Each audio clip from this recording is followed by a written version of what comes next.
everyone. I'm Stephanie. And I'm Allison. And this is Nerd of the Week, a randomly generated fandom podcast coming to you together in the same room. Live! Not live for you, listener. Live for us. Yay! High five. High five.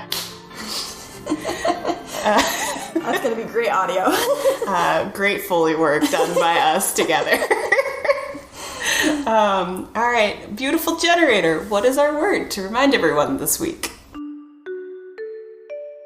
The word of the week is royalty. Royalty. All right, Allison, what do you think royalty means? All right.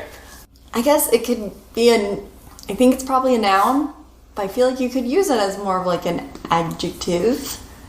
But it's going to be the highest social rank and ruling class of the government, generally referring to the family.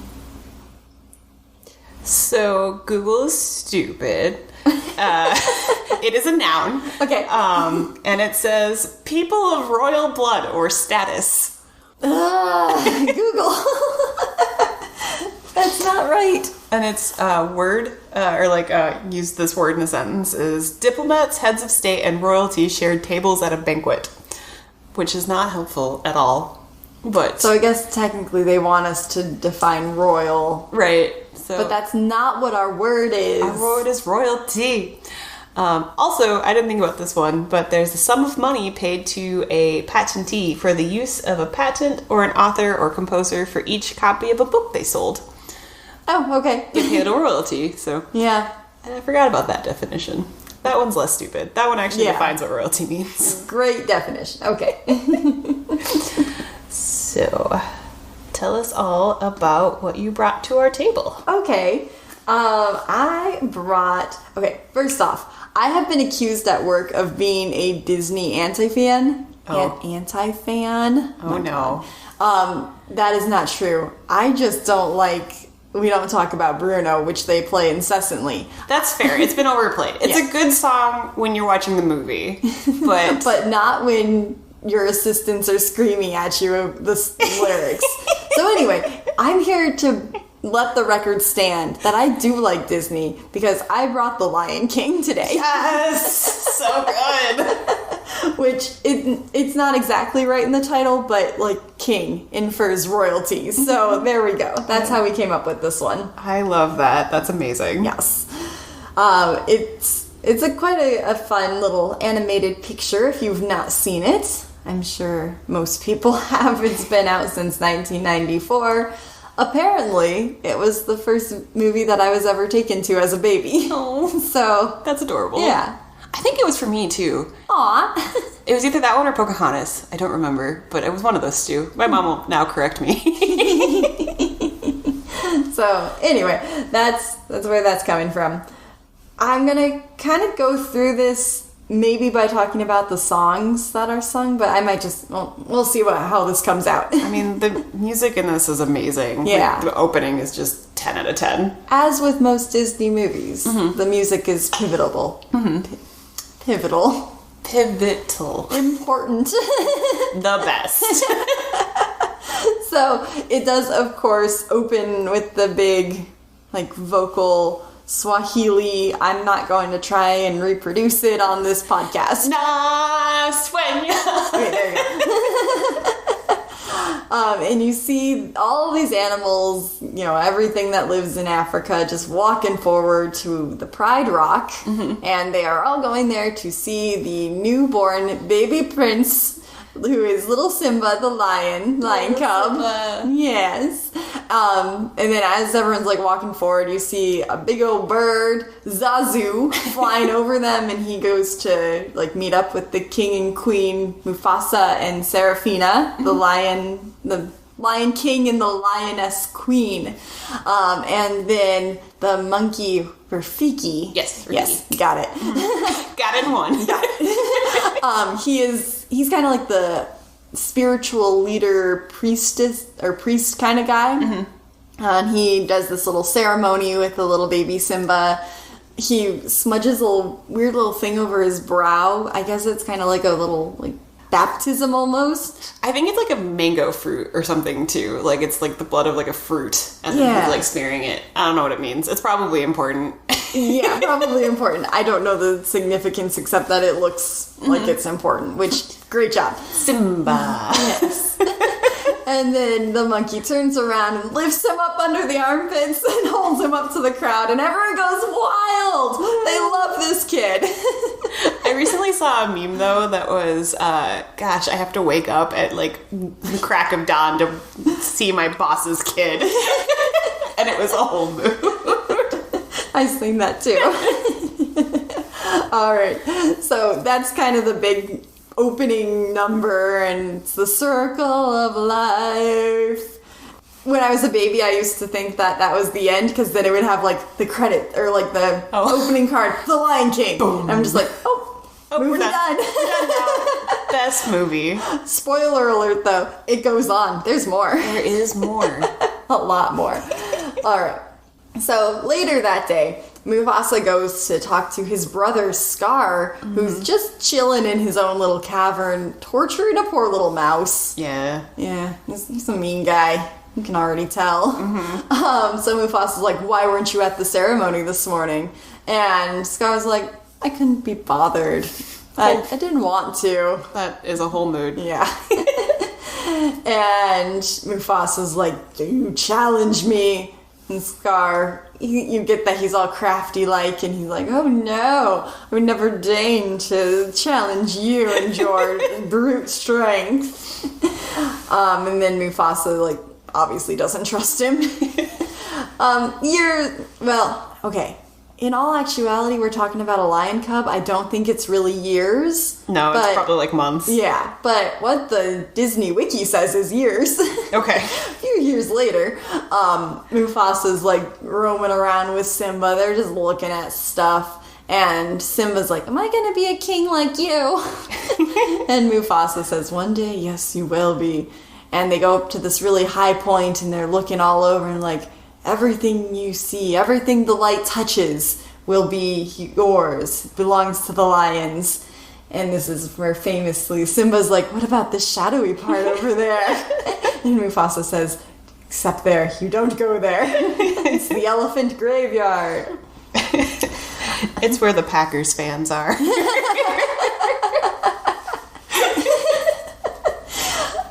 Mufasa says some kind of like important and moving things about the circle of life here as well. He says, we protect the Pride Lands, we eat the antelope, but in turn their body returns to the soil and provides grass, and more things eat the grass, and the whole circle of life thing again comes back. And then it is kind of like evening time. It's really pretty, painted in the sky. And Mufasa's like, and then above us are the stars with all the kings in them, and they are the ones who came before us, looking down on us, and one day I'll be up there looking down on you. And that makes Simba really sad, which, I mean, like, that's fair. rightly so. Hey, I'm gonna die one day, and you're gonna be alone. Good luck. Yeah. Oh, so sad. That's all well and good. Then they have, their touching father-son time.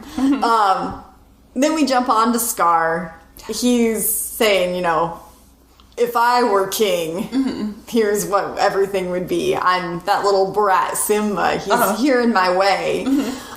He actually kind of plots with the hyenas. Be prepared. Yes, his villain song, Be Prepared. It's such an iconic villain song. So the hyenas are Shenzi, Banzi, and Ed. Shenzi. I knew it was an S sound. Yep, so Shenzi, Banzi, and Ed. Ed is the crazy one.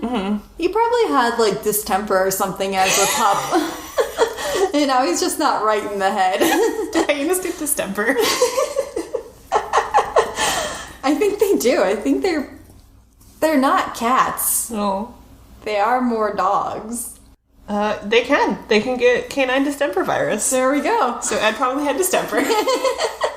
Sad. Yeah. So he gnaws on his own foot, and Shenzi and Banzi, they kind of write him off. But anyway, they're all like swearing their loyalty to Scar, and he says, "None of you will go hungry when I'm king." And there's that one point where he says, "We're gonna kill Mufasa," and the hyenas dance around, "No king, la la la la." And Scar says, "No, there will be a king." Why? It's him. I really love in this part, it's very like almost Nazi-like with all the hyenas like marching back and like saluting to Scar. Yeah, it definitely gives you the like World War II symbolism stuff going on. Yeah. So kind of creepy. But anyway, so that's where Scar's plan kind of originates, that he is going to be king and the hyenas are going to help him. So everything is set and poised and ready. We then jump on back to the Pride Lands. Simba's playing around with his little friend Nala, and like all the lionesses are chilling at the water hole. And Simba talks to Nala, and she's like, "Did you know about the elephant graveyard? It's forbidden. We should go there." Oh, Nala's the instigator. That's right. She's the one who's like, "We should go." So then Simba says something like, "Hey Mom, can we go somewhere?" She's like, "Where are you going?" He's like, "To the water hole." Not suspicious at all. And she's like, "All right." And Simba's like, "Yes." And she says, "As long as Zazu goes with you." No. No. So Zazu, who's the annoying royal, what's he called, advisor? Yeah. He's stuck going with them. He does not like that he's been assigned. It's very, like, Sebastian-esque when King Triton set Sebastian on Ariel. Yeah, this is not my job. Exactly. I am not the babysitter. And then Simba's now talking about, like, what's gonna happen when he's king. And he has, like, he's just a little baby, and he has all these grand ideas of, like, when I'm king, everyone's gonna bow down to me, and, like, everything's gonna be a party all the time. Like, he has no sense of what being a king actually means. Economy and ruling and Like, diplomats. actually having responsibilities. And then we have the excellent song, "Oh, I just can't wait to be king," which is just this flurry of magic, and all the animals join in, and they seem to be in on the plot of, like, getting Zazu to stop following them. And in the end, I believe Rhinoceros ends up sitting on Zazu. He's fine. It's fine. Yeah, everything's fine, but he's just like, Mom, you're sitting on me." The video game for the, oh God, I think it was like the Atari, that level was the worst level because you were riding on, because you were Simba and you were riding on a emu, and then you had to like jump between the hippos, and like notoriously you'd get just like smacked down by like a giraffe, and it was awful. Like I could never get past that level when I was playing the Lion King game. I did not know there was a So I Lion have King an game. emotionally I love Just Can't Wait to Be King, but I've heard it so many times because of that game that it's like there's a small amount of trauma associated with it. But anyway, they do escape, Nala and Simba, from Zazu's careful watch. Very careful. He doesn't survive. And they make it to the elephant graveyard, and it's like all spooky, and there's all these bones everywhere, and they accidentally like fall down a rib cage. Yep. And there's all these spines, and then the hyenas come. Oh no. And they're chasing after them, and they like chase them into this little cave, and it looks like there's no end in sight. And Simba's like, "Rawr!"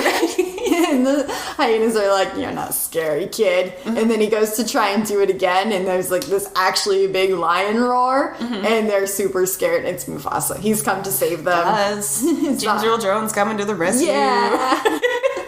And later he's talking to Simba, obviously lecturing him about, "You should never have gone there. I told you not to." And Simba's like, "But you're not scared of anything, and I wanted to be brave like you." Aww. And Mufasa says, "I was very scared today because you did something that was life-threatening." And You could have died. yeah. But, you know, in the end, obviously, he loves his son. He's like, "I forgive you. Come here, son." It's cute and wonderful. And then, obviously that didn't work. The hyenas didn't kill Simba while he was there. They did fail. They did fail. Well, Scar comes up with a new plan. He knows that the wildebeests are going to be running down through the valley someday. So Scar, he basically convinces Simba that he needs to go into this ravine. And he's like, wait here, there's going to be a special surprise from your daddy. And then the wildebeests are coming. Zazu and Mufasa, they're just like out patrolling stuff, and Scar comes rushing up to them. He's like, oh my gosh, Mufasa, Simba, you gotta come quick, he's in the ravine. They're all scared and terrified, like, oh my god, the ravine. So they get on into the ravine. Simba's fine. He's like on this little island, and he's not, he's a little at risk, but everything's okay. But the wildebeests, they just come like rushing down the side of this. There's thousands of them. Wasn't he practicing his roar? Oh yeah, he was practicing his roar. Yeah. And then like everything starts vibrating, and he's super scared. Yeah. He's like, oh my god, did I do this? But then like the wildebeest come. That's what was causing it. But Mufasa jumps down and like saves him, puts him up on a tree branch. And then Mufasa's like trying to climb up somewhere, and Scar grabs a hold of him. It's like, brother, grab onto me. And then instead of hoisting him up, he puts his talons into him. The king. Yes. Throws him down. And Simba sees all of this, and it's horrifying.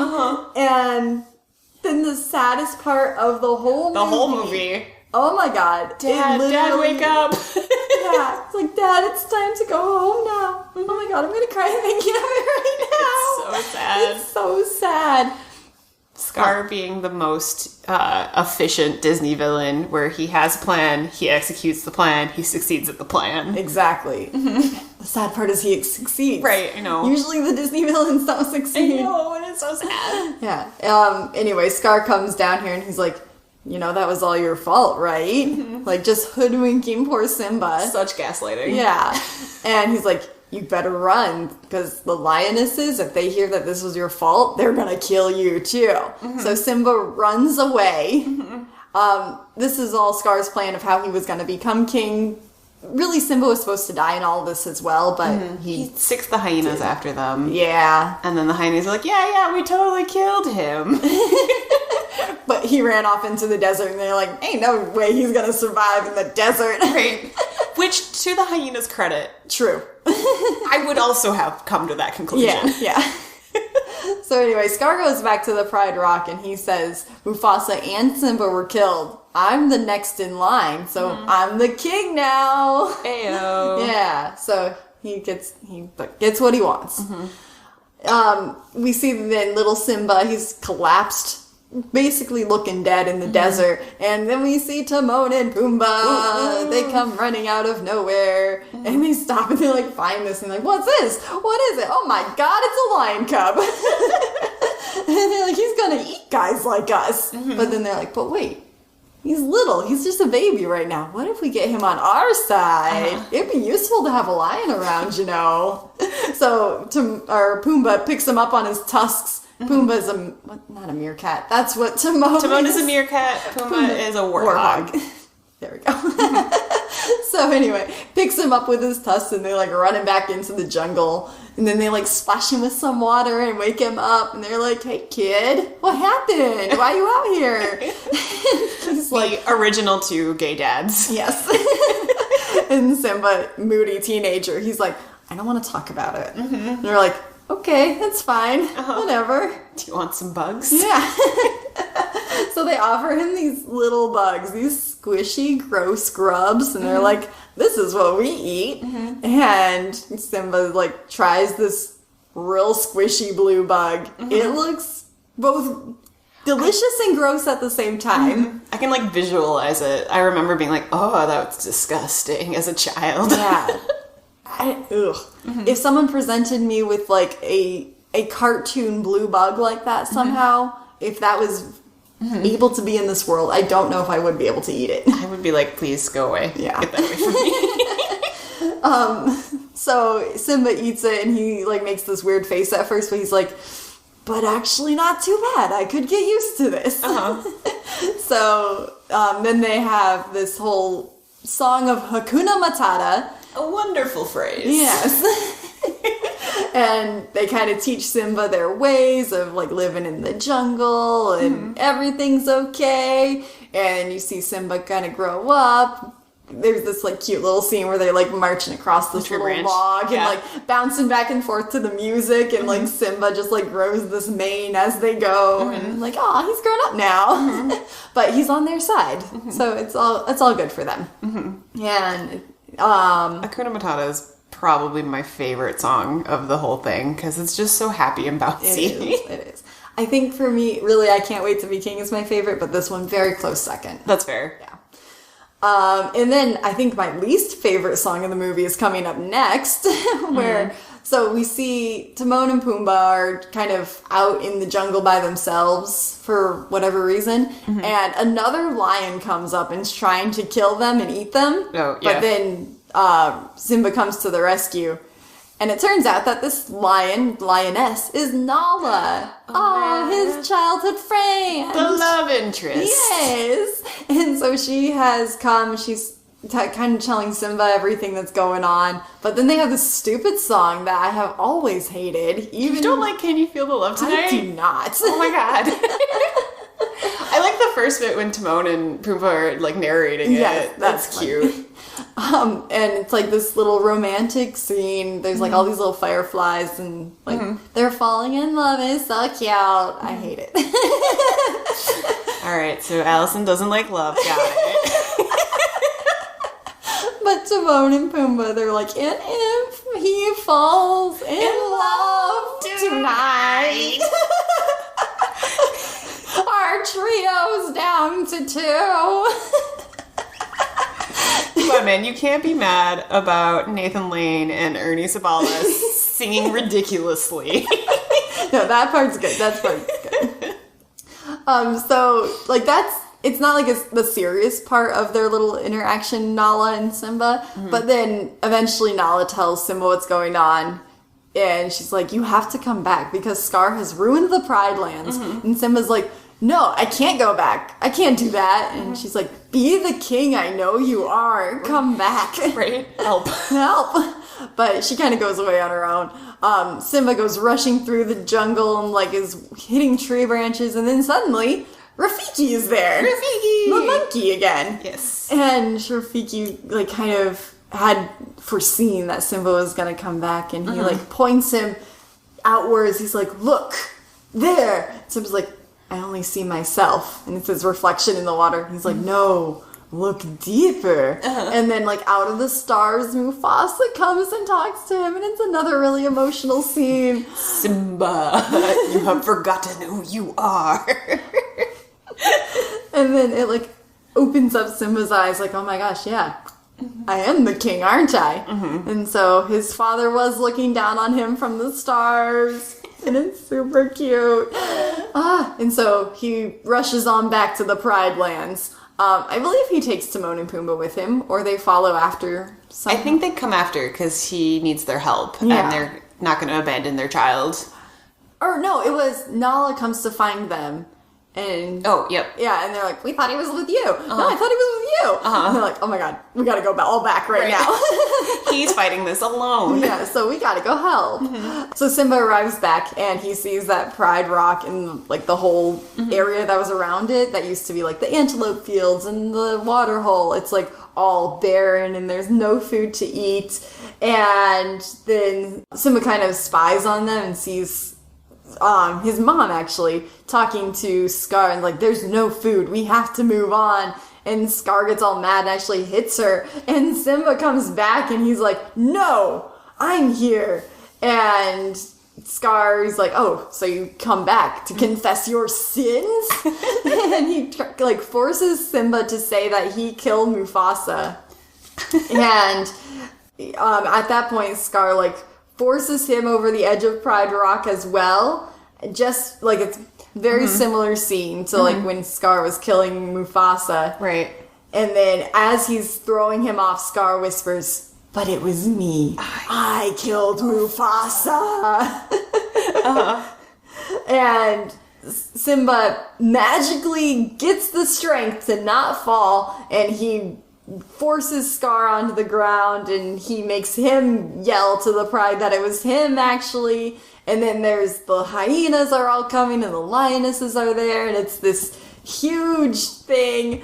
Timon and Pumbaa are also there. For whatever reason, Timon is dressed up in a hula skirt. And Yes. Pumbaa has an apple in his mouth. I don't quite remember why they did that. I think They it was were a distracting the distraction. hyenas, and so they were gonna put Pumbaa as the like food. Like, hey, look, everyone's hungry, and here's some that's juicy right. meat to eat. And he did like the little hula dance. That's right. And apparently it works.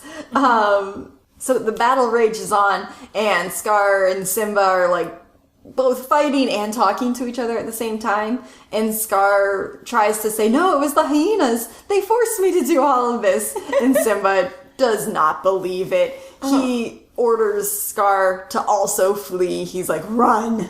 And Scar pretends to leave. He does not, because he's a double-crossing, backstabbing idiot. And he comes back and tries to attack Simba. And this is like the final battle. But Simba's more powerful and ends up hurling Scar off the side of a cliff instead. So, eye for an eye, I guess. Power of Lion for a lion. lion for a lion. Power of plot device. Yeah. Actually, we then see Scar kind of survived, but the hyenas have turned against him as well, and they kill him. And then there's flames because there's lightning, but the rain comes then and washes everything away, and the Pride Lands come back, and Symbolism. yay, everything is better. And then Simba and Nala have a baby cub, and we see Rafiki presenting that cub to everybody, and it's the circle of life. Yay! And that's actually the end of the movie. Perfect. So, I have a few little questions. Okay. If you'd like to answer them for me. That sounds great. Okay. At one point in the movie, we see Scar has imprisoned Zazu, kind of kept him around as the royal advisor, but he's literally like sitting in a rib cage. Cage. It's grotesque. He orders Zazu to sing him a song. There are actually 2 songs that he sings, Okay. and I'd like you to name them for me, Okay. or I can give you hints. I need hints. Okay. Is it We All Live in a Yellow Submarine? Okay. Is it It's a Small World After All? Is it Zippity Doo-Dah? Zippity doo dah, zippity day. Is it Ring Around the Rosie? Or is it the Coconut Song? And there are 2 right answers in all that. Pretty sure It's a Small World shows Yes, up. 'Cause yes, that is one. very commonly Disney. What's the other one? I'm gonna need the other one. Okay, it's the Coconut Song. I don't know if that's actually its name, but Yes, okay. because Zazu, he like starts with "It's a Small World," and Scar's like anything but that. Yes, yes. And then Zazu starts in with "I've got a lovely bunch of coconuts," and, and Scar's there like conducting him with his claw. And then Zazu, like under his breath, is muttering like "Mufasa would never have me do this," and Scar comes up. What did you say? All right, so that is one trivia question. And then I had another one. What does Hakuna Matata actually mean? No worries. Yes. It means no worries Literally says it for in the rest of your days. It's our problem-free philosophy. Hakuna Matata. All right. That was Lion King. That's so good. Lion King is based off of Hamlet, I think. That's correct. That's what they say. That's what they say. Yeah. You can see the parallels to it. Yeah. And Scar talking to the skull at one point is straight up Horatio. I knew him once. It's so good. I love it so much. Yes. All right, I have a quote for you if my computer would figure its life out, because I'd like to say it correctly for you. All right. Royalty, nobility, gentry, and how quaint, even the rabble. Okay. Okay. If you think you know what it's from, you should tweet at us or Facebook us at Nerd of the Week. Or we have an Instagram that maybe eventually I'll actually do something with. All of our videos are now up on YouTube, so they are up to date with our current release schedule. There we go. Thank you. I don't know how to say words anymore. And occasionally I make TikToks at Vampire Sheep. And if you want to tell us what you would talk about, you can hit us up on any of those social media platforms, which would be real cool. And then Allison will think about that quote. Well, I'll think real hard about it. I'll give you some hints. I think I can get you there. Okay. I might know it. Okay. It sounds familiar. Okay. I think I can get you there, or at least in the right vein. So, I am talking about The Road to El Dorado. Ooh, another good one. Uh-huh. Oh, that music, yes. I forgot Elton John was, like, they got Elton John for this. They got Elton John for a lot of Disney They stuff did. in those, like, 90s, 2000s movies. I think Elton John had a hand with Lion King as well. Yeah. And also, weirdly, I'm finding, like, everything Jim Cummings ever did, because he was Scar, and he's also the voice of Cortez in this movie, so Oh my Winnie God, the Pooh look is at just us. everywhere. This was, like, pretty close to us almost having the same one. No, I was laughing. I was like, gosh, you're gonna laugh when I tell you mine. I would say this is a really underrated movie. It's one of my favorites. I watch it probably at least once a year, if not Nice. more. It's a 2000, technically DreamWorks Animation, I think, was the studio. And it was directed by Bergeron and Don Paul, and it was like their directorial debuts. And it is a movie about, it's an animated movie about two con men, Tulio and Miguel, who were in the like conquistador era in Spain in like 1519. I think it starts off as like Spain 1519. And you start with Cortez, who's this big, like, terrifying gentleman who's Gentleman. I don't want to say, like, mean words. Who's voiced by Jim Cummings, so he's Winnie the Pooh. In some, like, armor, and he's talking about how they're going to cross the sea to get more whatever they were going to South America for.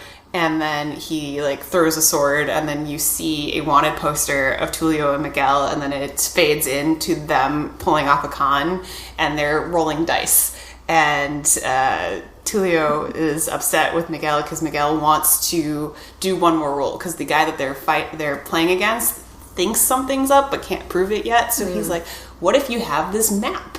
And Miguel's like, a map? What's in the map? And he's like, supposedly some ancient treasure or something. This guy, like, getting rid of the map is clearly like, this is not an important thing.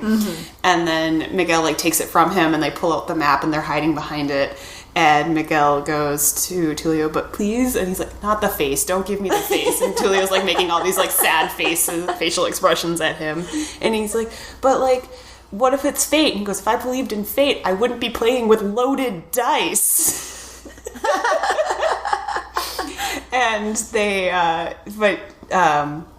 Miguel finally convinces him to actually roll for it, and then he's like, fine, we can do it one more time. All right, lucky dice. And then the guy they're playing against is like, no, you're gonna play with my dice. Got a problem with that? And they're like, oh no, it's fine, we can do that, it's cool. So then Tulio, like, grabs the dice and, like, rolls them and goes, and he's like, come on, 7, and hides behind his hands as he's like, I'm gonna die here. And then they get 7, and they win. Nice. And they get the map and the gold, and they're kind of rubbing it in a little bit. And so instant karma, Tulio's dice roll out of his pocket, and then the guy sees that they're loaded, and then they're going to fight him. And then my favorite bit in movie history is then Tulio whips around to Miguel and goes, loaded dice? You gave me loaded dice? And then he turns to a guard who just is happening to stand there. Sir, arrest this man. He gave me loaded dice. And they turn it into this huge nonsense about how, like, they're screwing each other over. And they pull out swords, they start fencing, and they start fencing their way away from the situation. And one of my favorite lines is, you fight like my sister. I've fought your sister. That's a compliment. And then they climb up onto a rooftop, and then they pause and they're like, ladies and gentlemen, we've decided it's a draw. And then they jump off behind themselves to get away from the group of people that were going to chase them. Unfortunately, they did drop into a pen that was holding a bull, and he then chases them through the city, and they end up having to make a jump for it because they're getting chased by all the people that they screwed over, and then the bull, and then they end up jumping off of a cliff into some barrels, and then the barrels get picked up and get put on the ship with Cortez, no. And this is how they end up on a boat to the South America area. And the first bit is they're trying to get the thing off, but someone had put a heavy chest on top of them, so then they get stuck there. And then a couple days pass, and then you see them try one more time, and they go 1, 2, 3 as someone's taking the chest off to move it, and they pop up, and now they're surrounded by sailors on a boat they're not supposed to be on. Oh no! And so they get dragged to Cortez, who conquistador. That's the word I was thinking of. He's a conquistador, not a gentleman. Not a gentleman. Kind of a jerk, terrible person. Always has brooding Dutch angle film on him. And he's like, you guys are going to work on the plantations for the rest of your miserable lives, and locks them in the brig. Oh no. And so then they're stuck in the brig, and you see Miguel has put a bunch of dash marks for how long they've been there kind of behind them, and Tulio's just banging his head on a post. And Miguel goes, how's that escape plan coming? And Tulio's like, all right, hear me out. We get the boat, and we get some rations, and we leave. And he's like, cool, how do we get out of here? He's like, we get the boat, we get some rations, and we leave. And Miguel's like, that's okay, you've lost it. And a apple had dropped into the brig on accident. And so Miguel decides to stick his hand up and try to convince the warhorse that is Cortez's warhorse to come over and help him. And the horse comes over, and he's holding up the apple. He's like, you want the apple? You gotta get us a pry bar. Get us a pry bar. Until he's like, the horse is not gonna know what a pry bar is. And he's describing it in detail, a long metal thing with a curly end. And then they're like, you can only get it if you get this. And so he walks away, and then a minute or two passes, and then the horse comes back and drops a set of keys into there, and then Miguel looks at him like, hey, that works, and Tulio goes, well, it's not a pry bar. So did the horse get the apple or not? So that's the next bit. So then it goes into nighttime. They escape, they get some rations, they get it on the boat, and the horse sees Miguel and is like, hey, where's my apple? And he's snuffling him and trying to get into his pocket and starting to make upset horse noises. This is the original horse as a dog kind of trope. Yep. Mm-hmm. Oh my gosh. Mm-hmm. If I would have brought Tangled. There we go. Anyway, sorry. He's very sentient for a horse. And especially as the movie progresses, he gets more and more aware of everything. He's definitely a Deus Ex horse. And so they're on the boat, and then Miguel realizes that the horse wants the apple, and Tulio's like, give him the apple, he's going to wake everyone up. And then he tosses the apple up, it flies over the horse, bounces off one of the sails, and then comes back and down and then into the water. So the horse does a freaking swan dive into the water, knocks the boat over. They end up having to go rescue him, get him in the boat. They flip the boat by some shenanigans, and everyone, and then they're on the boat, and they've made it, and now they're just stuck out in the middle of the ocean. And then the next scene is them sitting in the boat, and they're just have been out to shore for how long, and they're like, you've made my life the best. I love you. You're my best friend, and did you ever think it was going to end like this? And Tulio goes, well, the horse is a surprise.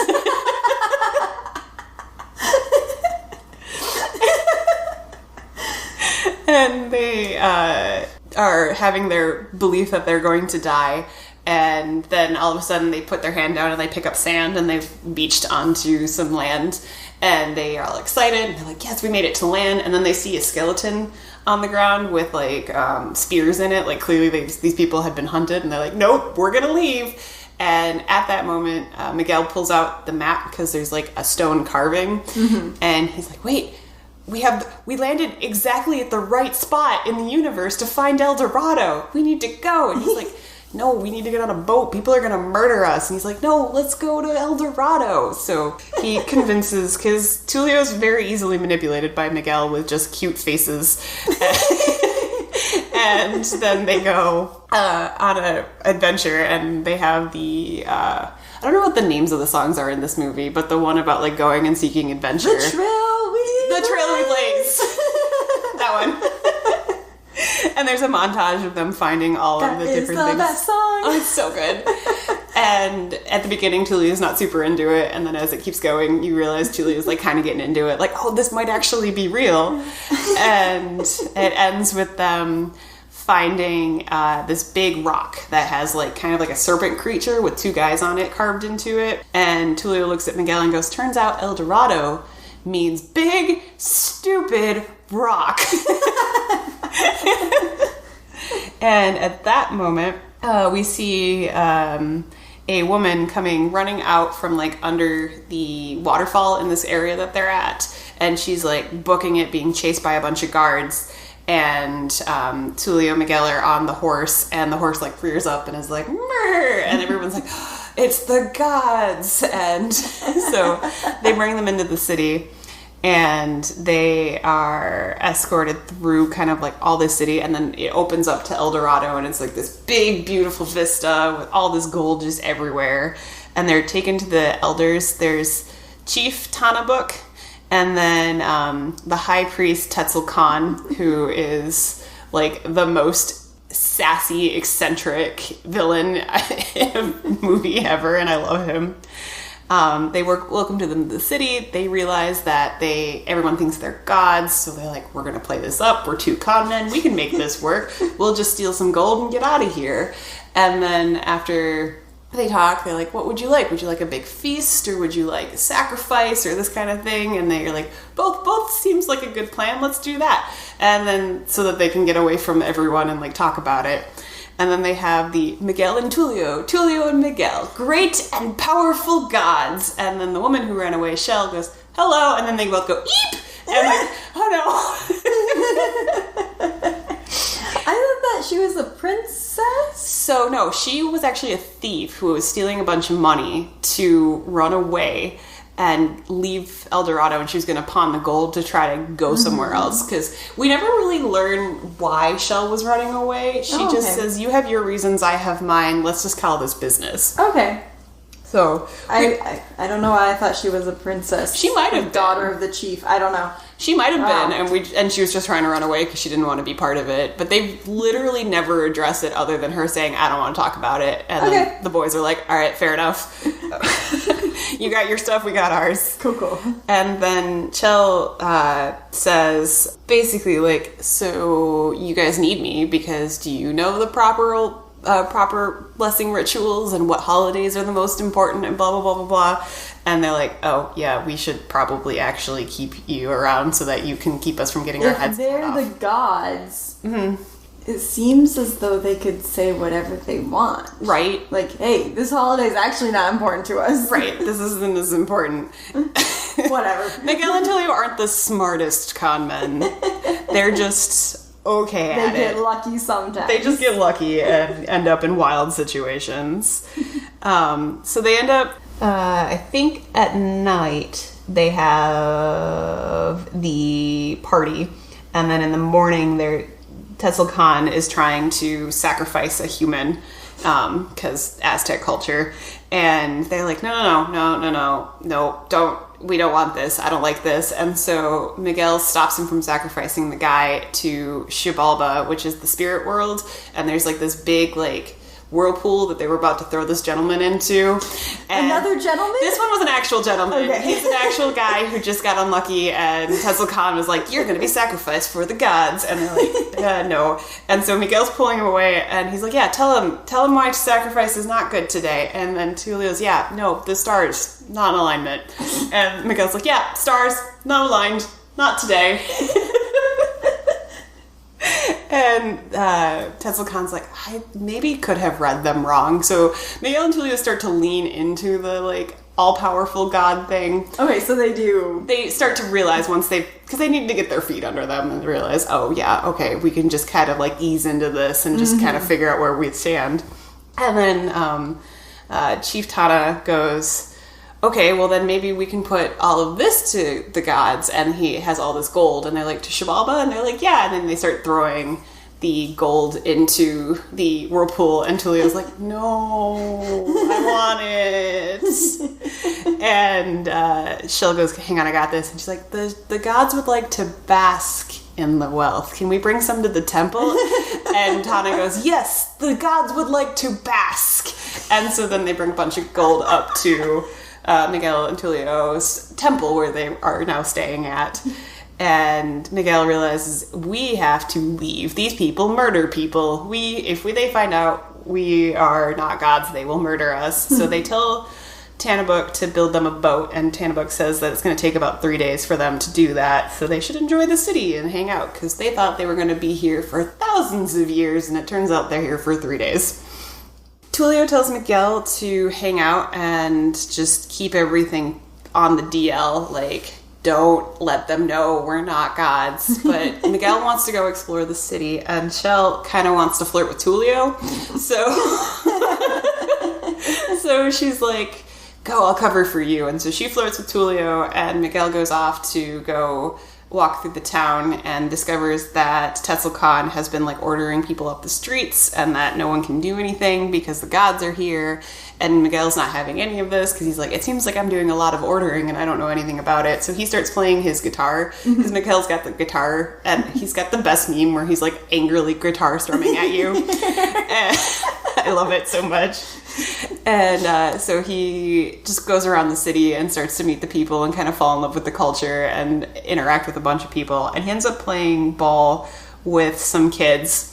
And that's when Tetzel Khan goes to talk to Tulio, because he sees Miguel interacting with people and is like, that's not how gods do. Gods want to only murder people. And so he goes to talk to Tulio, and Tulio's like, oh, that's weird. We should probably go talk to Miguel. Let's go do that. And so then they find Miguel playing ball with some kids, and Tetzel Khan is, like, offended. He's like, gods should not be playing games like this. Oh, come on. Gods should only be playing, like, against these people. And there's, like, 15 really burly dudes, and the goal is to hit a ball through a hole, and like, that's up high on a wall. And at first, Miguel and Tulio, having no idea how to win this game, just kind of walk back and forth and are like, we're losing miserably. And then the armadillo buddy that's been kind of following them around this whole movie, Shell accidentally throws to them when the ball goes out of play. And then the armadillo starts to cheat. And so then all of a sudden it looks like they're winning, and the armadillo, like, scores a bunch of times. And then it looks like they were just letting them win for, like, a fair game or something like that. Nice. And then right at the end, right when the game's almost over, the armadillo gets bounced out of play, and Shell accidentally throws them a real ball instead. No. So they're on the warhorse for some reason. The warhorse is suddenly allowed to play. And they get on him, and they hit it, and they realize it's not the real ball, but they do kick it in. But Tulio accidentally elbows Miguel in the head and causes them to bleed a little bit. And there's a whole scene where Tetzel Khan is like, see, these people lost to you, and they need to be sacrificed because they're not worthy. And Miguel's like, there will be no more sacrifices. I'm done with this. We're over this. And as he's yelling at Tetzel Khan, they get real close, and he sees Miguel bleed, and he's like, gods don't bleed. Holy crap, these are actual How gods. does this guy know? Right. My thing is, like, this at this point, like, if he had, like, brought it up, I would be like, I'm just using a human body. Like, I'm too great for you to perceive me, so I am absorbing the essence of some human. So of course I bleed, because this isn't my actual form. There you go. I know how to con my way out of murder. You're a much better con man than these people. I've also watched this movie many times and thought about this scenario a lot. Okay, fair. So, Tetzel Khan then goes to summon a stone jaguar, as you do. He's always had, like, a little bit of a hint of magic, but it's never been anything, like, substantial. And then towards the end of the movie, he, like, sacrifices one of the guards that has been with him the whole time, like, throws him into a pool, and then all of a sudden has the ability to move around this giant stone jaguar. And so while Tulio and Miguel are kind of fighting, because Tulio is with Shell, and Miguel wants to stay, and Tulio wants to leave, so they're having, like, a lover's spat thing going on. The jaguar just bursts out of a temple, just cause, and attacks them, and they go through a series of nonsense, running around the town, destroying, like, all these pretty artwork and everything, and then they end up back by the whirlpool where Shibaba, the portal Shibaba was, and they do the same con, where they're like, I can't believe that you lied to me, you're not a god, and instead of the loaded dice scene, it's them not being a god. And then they do this big whole song and dance, and then they walk in front of Tetzel Khan, and then they punch him, and he falls into Shibaba, and supposedly dies. Uh-oh. But Uh-oh. then Tulio and Miguel, because they were kind of truth in the lie, where they were both, like, upset with each other, like, airing out their dirty laundry. Miguel walks away like, I'm not talking to you. We're done. And at the end of this scene, the boat has been finished, and Chief Tana's like, you should go talk to him, say goodbye, blah, blah, blah. And Chief Tana kind of hints to air as human, and realizing that Miguel and Tulio are just two dudes, but it got rid of Tetzel Khan, which has been really, really helpful for him. Oh, so Yeah. no one really liked this guy to begin with? Right, Okay. and Chief Tana seems like he wanted to get his people away from this whole sacrifice thing, so he's just like, this works out for everyone, so we'll do that. And they see in the distance some fire, like, outside of the city, and they realize Cortez is probably following them, and then it turns out that Tetzel Khan lived, and he's, like, showing Cortez directly to El Dorado, so they need to find a way to cave in the only path into El Dorado so that the people are safe. So the boat that has all this gold on it, Tulio's like, we'll smack the boat into some pillars, and then those will cause the pillars to collapse and hopefully cause a cave-in so that he can't come here. As they're going, the sail won't drop, and one of the pillars looks like it's about to fall on top of the boat, and Miguel, like, goes, nope, I can't leave them, and, like, runs and, like, flies out and grabs the sail and opens it up and saves them, and then ends up coming with him, and Tulio's like, are you crazy? And he's like, what's another adventure? Like, we've forgiven. We've been through a bunch of stuff together. Aww. Yeah, I love them. They're so good. And they go through a, like, whitewater raft situation with more water than I thought was actually in this cave, but it's fine. And they cause a collapse. And then the last scene is Tulio, Miguel, Shell, and the horse are watching Tetzel Khan try to show Cortez where Dorado is, but there's a cave-in, and then Cortez is like, this guy was lying to me, and then, like, drags him away. And Tulio's like, there was so much gold and we have none of it. And you see the horse, like, pull his hooves up because he has gold horseshoes, and then he, like, slowly hides them. And he's like, nope, they don't need to know about that. This gold's for me, because I don't know what a horse is going to spend gold on, but he has them. Hey, he seems, as you said, very sentient at the end of this. And then Shell, Tulio, Miguel, and the horse ride off into the distance to find their next adventure. Yay! Yay! It's one of my favorites. It's so goofy and silly. And It is good. There's just so many amazing lines in this movie that just crack me up. I think in every D&D campaign I've run, I've had two characters who have the "you've gave me loaded dice" scene like playing in the background. It's a good trope. All right, I got 2 questions for you. Okay. The first is, what is the name of the warhorse that they accidentally stole from Cortez? Is it Black Beauty? Is it El Tivo, Angus, or Frou Frou? I thought it was Frou Frou. No. No. It's El Tivo. Oh. I mean, that makes more sense. But... I think Frou Frou was from the Aristocats. There's an animal named Frou Frou in the Aristocats. Yeah, there is. I don't remember which one it is, but yes, there is. All right, so my second question is, Tetzel Khan asks Miguel and Tulio to show them their divinity powers.